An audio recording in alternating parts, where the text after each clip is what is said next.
ನಮ್ಮ ಹೆಸರು ಉದಯ ರವಿ ಅಂತ. ಹೇಗಿದೆ ಸರ್ ಮೈಸೂರು ದಸರಾ ಈ ಸಲ 2025 ದಸರಾ? ಇನ್ನೂ ಇಂಪ್ರೂವ್ಮೆಂಟ್ಸ್ ಮಾಡಬೇಕು, ಇನ್ಫ್ರಾಸ್ಟ್ರಕ್ಚರ್ ಇನ್ನೂ ಡೆವಲಪ್ಮೆಂಟ್ ಮಾಡಬೇಕು, ಎಲ್ಲ ವರ್ಗದ ಜನಗಳಿಗೂ ಎಲ್ಲ ಸೌಲಭ್ಯಗಳು ಸಿಗಬೇಕು, ಎಲ್ಲ ಪಾಸ್ಗಳು ಸಿಗಬೇಕು, ಎಲ್ಲ ಟಿಕೆಟ್ ಸಿಗಬೇಕು. ಇನ್ನೂ ತುಂಬ ಚೆನ್ನಾಗಿ ಮಾಡ್ಬೋದು. ಇನ್ನೂ ಲೈಟಿಂಗ್ಸಿಂದ ಹಿಡಿದು ಫುಡ್ ಝೋನಿಂದ ಹಿಡಿದು ಪಾಸಸ್ ಸಿಗೋದು, ಟಿಕೆಟ್ ಸಿಗೋದು, ವ್ಯವಸ್ಥೆ, ಟ್ರಾಫಿಕ್ ಕಂಟ್ರೋಲ್ ಮಾಡೋದು ಅದೆಲ್ಲ ಚೇಂಜ್ ಮಾಡಬೇಕು. ಒನ್ ವೇಗಳು ಮಾಡಬೇಕು, ಟೈಮಿಂಗ್ಸ್ಗಳು ಚೇಂಜ್ ಮಾಡಬೇಕು, ಟ್ರಾಫಿಕ್ ಕಂಟ್ರೋಲ್ ಮಾಡಬೇಕು. ಪೊಲೀಸವ್ರಿಗೂ ತೊಂದರೆ ಆಗುತ್ತೆ, ಎಲ್ಲರಿಗೂ ಸಹಕಾರ ಆಗುವ ರೀತಿ ಮಾಡಬೇಕು. ಎಲ್ಲ ವರ್ಗದ ಜನ ಚಿಕ್ಕ ವಯಸ್ಸಲ್ಲಿ ನೋಡಿದ ದಸರಾಗೂ ಈಗಲೂ ಕಂಪೇರ್ ಮಾಡೋಕ್ಕೆ ಆಗಲ್ಲ. ಕೇಳಲೇ ಬಿಡಿ, ಹೇಗಿದೆ? ಆಗ ಚೆನ್ನಾಗಿತ್ತು, ಈಗ ಚೆನ್ನಾಗಿಲ್ಲ. ಹೇಗಿತ್ತು, ಈಗ ಹೇಗಿದೆ? ಮೇಂಟೈನ್ ಮಾಡಬೇಕು. ಸರ್ಕಾರ ಆಗಿರೋರು ಎಲ್ಲ ವರ್ಗದ ಜನಗಳ ಹಿತದೃಷ್ಟಿಯಿಂದ ನೋಡಿ ಎಲ್ಲರೂ ನೋಡೋಕ್ಕೆ ಅನುಕೂಲ ಆಗೋ ಥರ ಮಾಡಬೇಕು.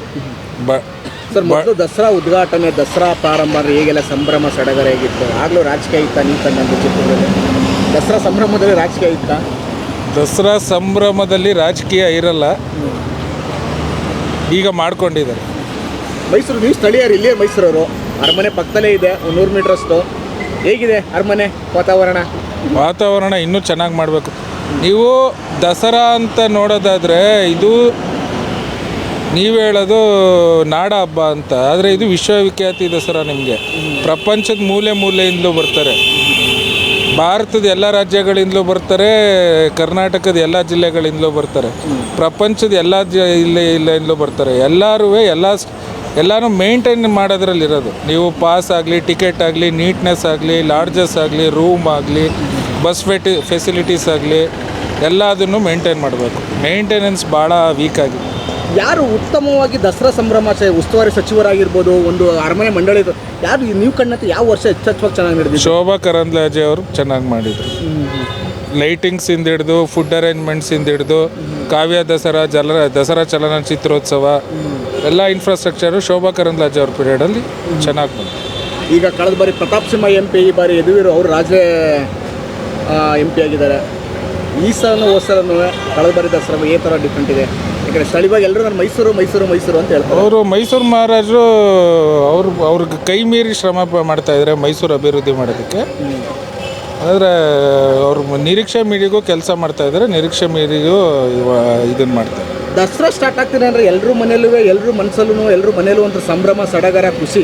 ದಸರಾ ಹಬ್ಬ ಬಂತು ಅಂತ. ಬಟ್ ಈ ಸಲ ದಸರಾ ಮುಂಚಿತವಾಗಲೇ ಒಂದು ಕೋಲಾಹಲ. ಬಾನು ಮುಷ್ತಾಕ್ ದಸರಾ ಏನು ಉದ್ಘಾಟನೆ ಮಾಡಬೇಕು, ಯಾಕೆ ಮಾಡಬೇಕು ಅನ್ನೋದೊಂದು ಗೊತ್ತು. ನೀವು ಮೈಸೂರವ್ರಾಗ ಏನು ಹೇಳ್ತೀರಾ ಈ ವಿಚಾರವಾಗಿ? ಬಾನು ಮುಷ್ತಾಕ್ ಅವರು ದಸರಾ ಉದ್ಘಾಟನೆ ಮಾಡೋದು ಸಮಸ್ಯೆ ಅಲ್ಲ. ಅವರು ಒಬ್ಬರು ಕನ್ನಡಿಗರು, ಅವರು ಒಬ್ಬರು ಲೇಖಕರು, ಆ ವಿಚಾರವಾಗಿ ಏನೂ ಇಲ್ಲ. ಅದನ್ನು ರಾಜಕೀಯ ಮಾಡ್ಕೊಳ್ಳೋದು ತಪ್ಪು. ತಪ್ಪು. ವ್ಯಕ್ತಿಗತವಾಗಿ ನಿಸಾರ್ ಅಹ್ಮದ್ ಅವರು ಓಪನ್ ಮಾಡ್ಬೋದು, ಎಲ್ಲರೂ, ಅದು ಮುಸ್ಲಿಂ ಅನ್ನೋ ಪ್ರಶ್ನೆ ತಪ್ಪು. ಬಟ್ ಮಾಡಿಸ್ಬೇಕಾಗಿರೋದನ್ನು ಇನ್ನೂ ಒಳ್ಳೆಯವ್ರ ಕೈಲಿ ಮಾಡಿಸ್ಬೇಕಾಗಿರೋದು ಅನ್ನೋದು ಸರಿ. ನಮ್ಮ ಕನ್ನಡದಲ್ಲೂ ಜವಾಗಲ್ ಶ್ರೀನಾಥ್ ಇದ್ದರು, ಕವಿಗಳಿದ್ದರು, ಬಿಸ್ನೆಸ್ ಮ್ಯಾನ್ಸ್ ಇದ್ದರು, ನಿಮಗೆ ಇನ್ಫೋಸಿಸ್ ನಾರಾಯಣ ಮೂರ್ತಿ ಅವರಿದ್ದರು. ವ್ಯಕ್ತಿಗತವಾಗಿ ಕವಿಗಳಿದ್ದಾರೆ, ಸ್ಪೋರ್ಟ್ಸ್ ಪರ್ಸನ್ ಇದ್ದಾರೆ, ಬಿಸ್ನೆಸ್ ಮ್ಯಾನ್ಗಳಿದ್ದಾರೆ, ವರ್ಲ್ಡ್ ಫೇಮಸ್ ಐಕಾನ್ಗಳಿದ್ದಾರೆ. ಅವ್ರ ಕೈಲೂ ಮಾಡಿಸ್ಬೋದಿತ್ತು, ಅದು ನಿಜನೇ ತಾನೇ. ಬಟ್ ಅಲ್ಲ, ನೀವು ಸ್ಥಳೀಯರಾಗಿ ಬಾನು ಮುಷ್ತಾಕ್ ಮಾಡಬೇಕಾಗಿದ್ದು ಸರಿನಾ ತಪ್ಪಾ? ಸರಿ ತಪ್ಪು ಅಂತ ಬರೋಲ್ಲ, ಮಾಡ್ಸೋಕ್ಕೆ ಇನ್ನೂ ಅವಕಾಶಗಳಿತ್ತು. ಮೈಸೂರವರೇ ನಿಮಗೆ ಇದ್ದಾರೆ ಅಲ್ವಾ, ಮೈಸೂರಲ್ಲೇ ನಿಮಗೆ ವಿಶ್ವವಿಖ್ಯಾತಿ ಪಡೆದಿರೋರು ಇಲ್ವಾ, ಕವಿಗಳಿಲ್ವಾ? ಮೈಸೂರಲ್ಲಿ ನಿಮಗೆ ವಿಶ್ವವಿಖ್ಯಾತಿ ಪಡೆದಿರೋರು ಕವಿಗಳಿಲ್ವಾ, ಸ್ಪೋರ್ಟ್ಸ್ ಪರ್ಸನ್ಗಳಿಲ್ವಾ, ಚಲನಚಿತ್ರ ನಟರಿಲ್ವಾ? ಮೈಸೂರಿಂದ ಹೋಗಿ ಹೊರಗಡೆ ದೇಶದಲ್ಲೆಲ್ಲ ಫೇಮಸ್ ಆಗಿರೋರು ಇಲ್ವಾ? ಮಾಡಿಸ್ಬೋದಿತ್ತಲ್ಲ. ಹೆಚ್ಚಿನ ವಿಡಿಯೋಗಳಿಗೆ ಪ್ರತಿಧ್ವನಿ ಯೂಟ್ಯೂಬ್ ಚಾನೆಲ್ ಸಬ್ಸ್ಕ್ರೈಬ್ ಮಾಡಿ, ಬೆಲ್ ಐಕಾನ್ ಕ್ಲಿಕ್ ಮಾಡಿ.